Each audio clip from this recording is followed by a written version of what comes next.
Wave चलते हैं, एक तो ईएम वेव और एक मैटर वेव। तो ईएम वेव के लिए वेवलेंथ हमारे पास होती है c/v और पार्टिकल वेव या फिर मैटर वेव के लिए हमारे पास होती है लैम्डा इक्वल्स टू h/p। तो ये हमारे पास कौन सा सही है ईएम वेव के लिए, लैम्डा इक्वल्स टू c/v। और अगर आपने अभी तक चैनल सब्सक्राइब नहीं किया तो सब्सक्राइब कर दीजिए, वीडियो लाइक करना मत भूलना अगर अच्छी लगती है, यूज़फुल होती है। तो एम करते हैं इस वीडियो में हम 50 लाइक का, कि 50 लाइक्स हमें मिल जाएंगी।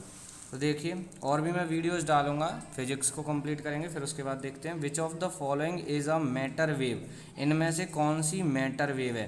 तो रेडियो वेव ये हमारे पास ईएम वेव होती है, यूवी वेव ये हमारे पास ईएम वेव होती है, यूवी लाइट जो होती है वो हमारे पास ईएम वेव होती है। इलेक्ट्रॉन बीम, इलेक्ट्रॉन क्या है, एक पार्टिकल, और पार्टिकल के फॉर्म में कौन सी वेव चलती है, मैटर वेव चलती है हमारे पास। तो मैटर वेव की कौन सी है, इलेक्ट्रॉन बीम एक एग्जांपल है मैटर वेव का। क्वेश्चन नंबर 3 पे आते हैं। Which is the value of Wien's constant. Wien's constant की हमारे पास वैल्यू होती है 2.898 इंटू 10⁻³ mK। क्वेश्चन नंबर 4 पे आते हैं। Which law is a good approximation to the Planck's radiation formula only at long wavelength. तो हमारे पास लॉन्ग वेवलेंथ पे चलती है वीन्स लॉ, फैराडे लॉ नहीं चलती, रेले जीन्स लॉ नहीं चलती, आइंस्टाइन लॉ नहीं चलती। हमारे पास लॉन्ग वेवलेंथ के लिए प्लैंक्स रेडिएशन फार्मूला में कौन सी चलती है, वीन्स लॉ चलती है। क्वेश्चन नंबर 5 पे आते हैं। According to de Broglie hypothesis particle shows. Particle हमारे पास डुअलिटी शो करता है, बिल्कुल सही है, डुअलिटी वाला कंसेप्ट डुअल नेचर शो करता है, लेकिन इसमें हमारे पास डुअल नेचर में से एक नेचर डिफ्रैक्शन भी है। तो हमारे पास क्या होगा, both A and B. Diffraction show करता है हमारे पास डी ब्रॉगली हाइपोथेसिस के हिसाब से, डुअलिटी नेचर तो है ही उसका, डुअल नेचर तो है ही, लेकिन वो डिफ्रैक्शन और शो करता है, इसीलिए हमारे पास आएगा D option, both A and B. Question number 6 पे आते हैं। Matter wave can not travel through. तो हमारे पास ईएम वेव जो है वो वैक्यूम के थ्रू ट्रेवल कर सकती हैं, इलेक्ट्रोमैग्नेटिक वेव जो हैं वो हमारे पास वैक्यूम के थ्रू चल सकती हैं, लेकिन मैटर वेव को मीडियम चाहिए होता है ट्रैवल करने के लिए, मीडियम की ज़रूरत पड़ती है, इसीलिए हमारे पास वैक्यूम में मैटर वेव ट्रैवल नहीं कर सकती। क्वेश्चन नंबर 7 पे आते हैं। Probability density of particle is. तो प्रोबेबिलिटी डेंसिटी ऑफ पार्टिकल हमारे पास होती है प्रोबेबिलिटी इक्वल्स टू साई या फिर probability equals to psi square. तो हमारे पास प्रोबेबिलिटी डेंसिटी जो होती है वो इक्वल होती है साई स्क्वायर के, इसके इक्वल होती है psi square. Both A and B नहीं सही है, नन ऑफ दिस भी नहीं है। हमारे पास कौन सा है, particle probability density is equals to Sai.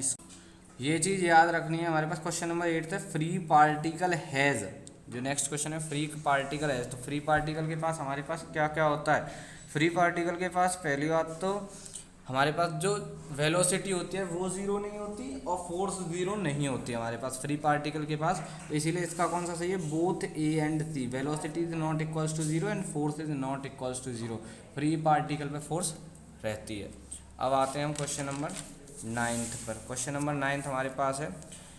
Which effect causes Compton effect. तो कौन सा इफेक्ट है हमारे पास जो कॉम्पटन इफेक्ट जनरेट करता है, तो वो है स्कैटरिंग। देखो कॉम्पटन इफेक्ट होता क्या है, हमारे पास मैंने एक बीम ऑफ लाइट डाल दी, मान लो एक्सरे की बीम डाल दी है, एक्सरे की बीम स्कैटर हुई किसी मीडियम से, मीडियम से हमारे पास स्कैटर हो गई। स्कैटर होने के बाद ये दो उसमें जाएगी, पहला हमारे पास होगी दो रेडिएशन फॉर्म होंगी, एक तो मोडिफाइड रेडिएशन और दूसरे को बोलते हैं अनमोडिफाइड रेडिएशन।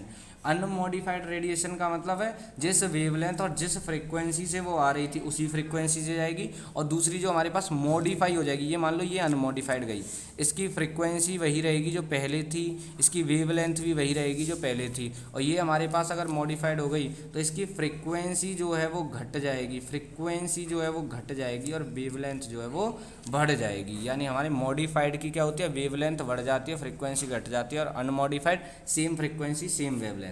क्वेश्चन नंबर 10 पे आते हैं। What is Compton shift.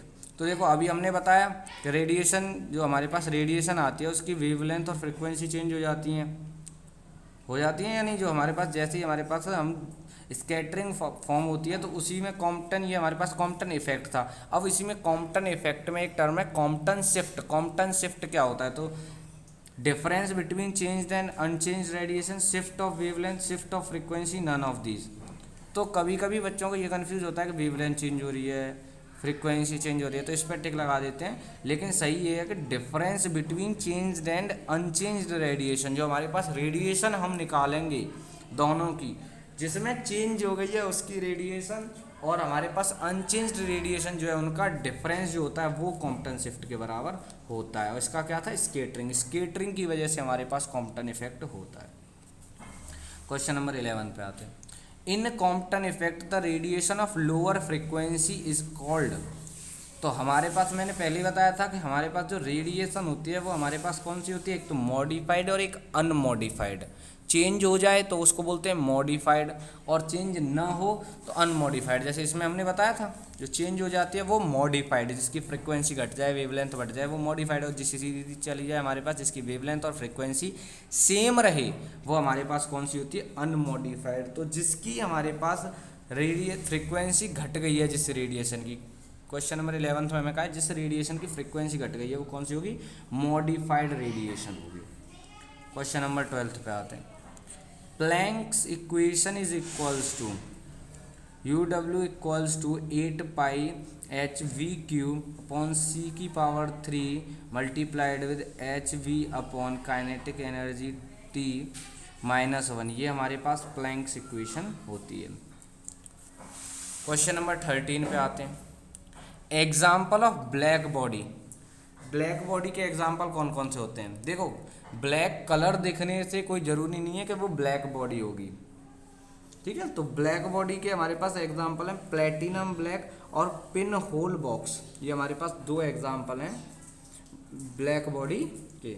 अब देखिए काजल है, ये ब्लैक होता है लेकिन ये ब्लैक बॉडी नहीं कहा जा सकता हमारे पास। ऐसे ही हमारे पास ब्लैक बोर्ड है, ये भी ब्लैक कलर में होता है लेकिन ब्लैक बॉडी नहीं है। क्वेश्चन नंबर 14 पे आते हैं। स्टेट स्टीफन्स लॉ, जिसका दूसरा नाम है स्टीफन बोल्ट्जमैन लॉ, इन दोनों नाम से आ सकती है। तो हमारे पास स्टीफन लॉ होती है energy density is directly proportional to time की पावर 4। तो इसका कौन सा सही है, बी सही है। Energy density is equal directly proportional to time की पावर 4। अगले पे आते हैं क्वेश्चन नंबर 15 पे। What is the value of Boltzmann's constant. Boltzmann constant की वैल्यू क्या होती है, तो हमारे पास बोल्ट्जमैन कांस्टेंट की वैल्यू होती है, इसका डी ऑप्शन सही है, 1.381 इंटू 10⁻³ जूल पर के। क्वेश्चन नंबर 16 पे आते हैं। According to de Broglie concept right the relation between wavelength and momentum.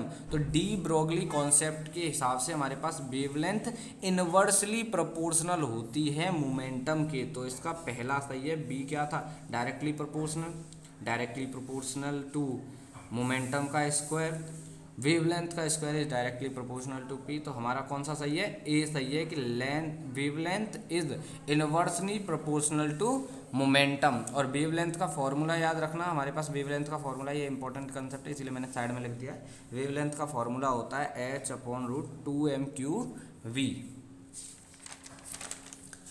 Question पे आते हैं अगले पे। हमारे पास अगला क्वेश्चन है क्वेश्चन नंबर 17, जो कि है the kinetic energy of N electron is 4.55 into 10⁻⁻25 joule. Calculate the velocity momentum and wavelength of the electron. ये काफ़ी इंपॉर्टेंट है हमारे पास, क्वेश्चन नंबर 17 जो है काफ़ी इंपॉर्टेंट है। इसमें हमें कहा है काइनेटिक एनर्जी 4.55 इंटू 10⁻⁻25 जूल है, इसको ध्यान से सुनना आप लोग। और आगे दे रखा है वेलोसिटी मोमेंटम और वेवलेंथ फाइंड करनी है। तो हमारे पास काइनेटिक एनर्जी का फॉर्मूला होता है 12mv²। तो काइनेटिक एनर्जी मुझे गिवन है 4.55 इंटू 10⁻⁻25, मैंने पुट कर दी हाफ।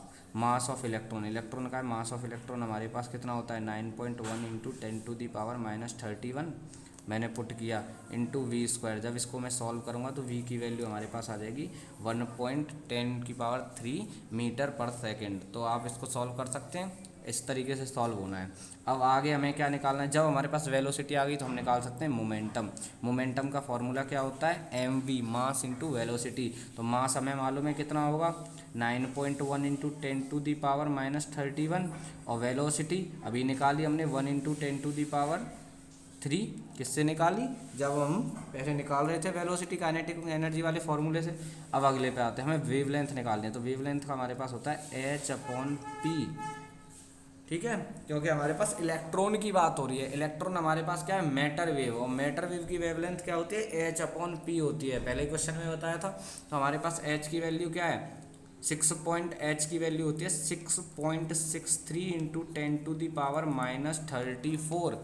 और p मोमेंटम भी हमने निकाला, पिछले में जो मोमेंटम निकला था उससे आएगा मोमेंटम 9.1 इंटू 10⁻⁻28। तो 9.1 इंटू 10⁻⁻28 जब मैं पुट कर दूंगा सॉल्व करके, वेवलेंथ क्या आएगी 7.29 इंटू 10⁻⁻7 मीटर।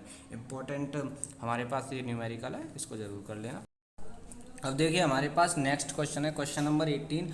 उसमें हमें दे रखा है calculate the de Broglie's wavelength associated with a proton moving with a velocity equal to the 1/20 of the light velocity. तो सबसे पहले हमारे पास डी ब्रोगली वेवलेंथ फाइंड करनी है प्रोटोन के लिए। प्रोटोन क्या है, प्रोटोन एक पार्टिकल है, तो इस किस में आएगा, मैटर में। तो मैटर के लिए हमारे पास वेवलेंथ होती है h/mv, जब मास है उसका। तो ये हमारे पास क्या हो जाएगा, h की वैल्यू हमें मालूम है कितनी होती है 6.63 इंटू 10⁻⁻34। मास हम पुट कर देंगे प्रोटोन का, और हमारे पास वेलोसिटी दे रखी है 1/20 of the speed of light, यानी 3 इंटू 10⁸ का क्या हो जाएगा अपॉन 20। तो इस हिसाब से हम सॉल्व कर लेंगे। हमारे पास क्या आ जाएगी वेवलेंथ, डी ब्रोगली वेवलेंथ आ जाएगी 2.64 इंटू 10⁻⁻4। अब आते हैं क्वेश्चन नंबर 19 पर। What is the stationery state solution. तो स्टेशनरी स्टेट सॉल्यूशन हमारे पास क्या होता है, तो वो हमारे पास होता है प्रोबेबिलिटी डेंसिटी। प्रोबेबिलिटी डेंसिटी अगर हमारे पास इंडिपेंडेंट है टाइम के, तो वो होता है स्टेशनरी स्टेट सॉल्यूशन। तो प्रोबेबिलिटी डेंसिटी होती है साइन स्क्वायर। अगर sine square is time independent, तो उसको हम बोल देंगे stationery state solution. Question number 20 पे आते हैं, लास्ट क्वेश्चन है हमारा एमसीक्यूज में। इन एमसीक्यूज को अगर आपने ढंग से कर लिया तो काफ़ी फ़ायदा मिलेगा आपको एग्जाम में। तो ये हमारे पास आते हैं क्वेश्चन नंबर 20 पे। An electron is bound in one dimensional potential box which has width 2.5 into 10⁻⁻10 metre assuming the height of the box to be infinite. Calculate the lowest two permitted energy values of the electron. तो lowest two permitted energy values of electron क्या हो जाएंगी, E1 E2। तो हमारे पास solve करते हैं इसको, तो ये हमारे पास होता है L इक्वल्स टू हमें कितना दे रखा है 2.5 इंटू 10⁻, विड्थ दे रखे 2.5 इंटू 10⁻⁻10 मीटर। तो ये हमारे पास L की वैल्यू हो गई। हम निकाल रहे हैं lowest permitted, to lowest permitted. ये नीचे हमें जो दे रखा है इसमें, ये दे रखा है two lowest permitted energy values of the electrons. तो two lowest permitted energy values electron की क्या होंगी, n इक्वल्स टू 1 और n इक्वल्स टू 2। तो En का फॉर्मूला होता है n square h² upon 8ml²। तो इसमें h की वैल्यू हमारे पास 6.63 इंटू 10⁻⁻34 जूल सेकेंड, और m की वैल्यू हमारे पास कितनी हो जाएगी 9.1 इंटू 10⁻⁻31 kg। इलेक्ट्रॉन का मास इतना ही होता है। इसमें हम पुट कर देंगे L की वैल्यू हमें मालूम है, m की जगह ये पुट कर दिया, h की जगह 6.63 इंटू 10⁻⁻21 रह गया n। तो n के लिए जब मैं E1 निकाल लूँगा, पहली लोएस्ट एनर्जी, तो n की जगह 1 पुट कर देंगे, तो ये हमारे पास एनर्जी आ जाएगी 6.03, यानी E1 जब आएगी तो आएगी 1 का स्क्वायर इंटू h यानी 6.63, यानी h का स्क्वायर अपॉन 8 इंटू हमारे पास जो है लाइट और ऑफ हो जाती है बार बार। अब m हमारे पास मास जो है 9.1 इंटू -31। अब तो ये ज़्यादा ही दिक्कत दे रही है लाइट, कोई नहीं, कंप्लीट ही कर देंगे। वैल्यूज़ ही पुट करनी है हमारे पास, लाइट की इतनी ज़रूरत भी नहीं है। देख लीजिए वैल्यूज़ पुट कर देंगे हम यहाँ पर m और l की, तो ये सॉल्व हो जाएगा। m की वैल्यू 9.1 इंटू 10⁻⁻31 kg, और L की वैल्यू हमें दे रखी है 2.5 इंटू 10⁻⁻10। ऐसे E2 के लिए यहाँ पे क्या पुट कर दूंगा 2। तो ये हमारे पास सॉल्व होकर E2 की वैल्यू आ जाएगी 24.15 EV। तो आप इसको सॉल्व करके देख लीजिए अपने आप, काफ़ी हेल्प मिलेगी। और अगर आपको वीडियो अच्छी लगी हो तो प्लीज़ चैनल को सब्सक्राइब कर देना, सपोर्ट करते रहिए। दिक्कत तो हो रही है लाइट की वजह से, लेकिन इसको हम जल्दी ठीक कर देंगे अगर सपोर्ट मिलती है तो। और इसी तरीके से वीडियोस में आगे डालता रहूँगा। Thank you and please subscribe the channel.